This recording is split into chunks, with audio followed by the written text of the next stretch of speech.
Gigigit pa na gano'n pa. Ay, naku, Laila.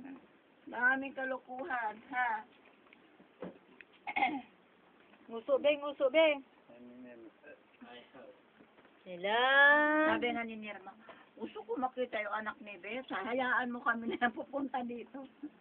Siguro nakakatawa na, ay, madami ng kalukuhan. Tama na tayo, tama.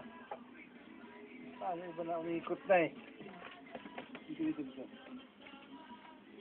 May ikot lang naman talaga siya.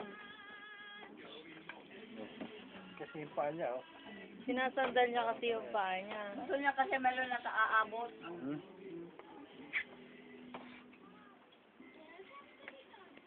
Gusto niya yung baan na sa gamot ng iba. Ano din hinihintay dito? Bali matatakot pang mamatay eh. Nandiyan na yan. Lahat naman ng tao mamamatay.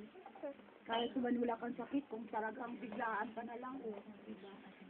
Hindi mo naman pwedeng pigilin. Grabe naman yung paang yan. Nakapampers na lang siya eh. Hindi na nga siya pag umupo, hindi na makaupo pa. Wala. Ako, ganun.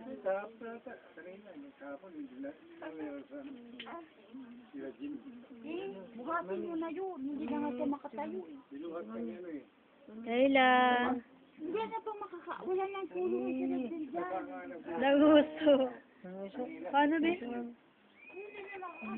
Ano? Gusto? Layla? Huli na po. Layla? Ako, hindi ko nadadalhin.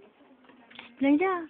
Ang akin lang dapat yan, pinainom nila. Tingin sa naman. cellphone. Ayaw naman. Layla, oh. Layla, oh.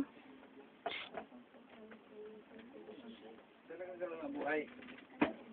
Hindi nagpa-appear eh. Laway-laway naman. Katingin siya sa mga Araw-araw letters ko na sa yan niya. Hindi sa operahin, bukol na yun. Kung pumutok yun, sa loob, din matay na yan.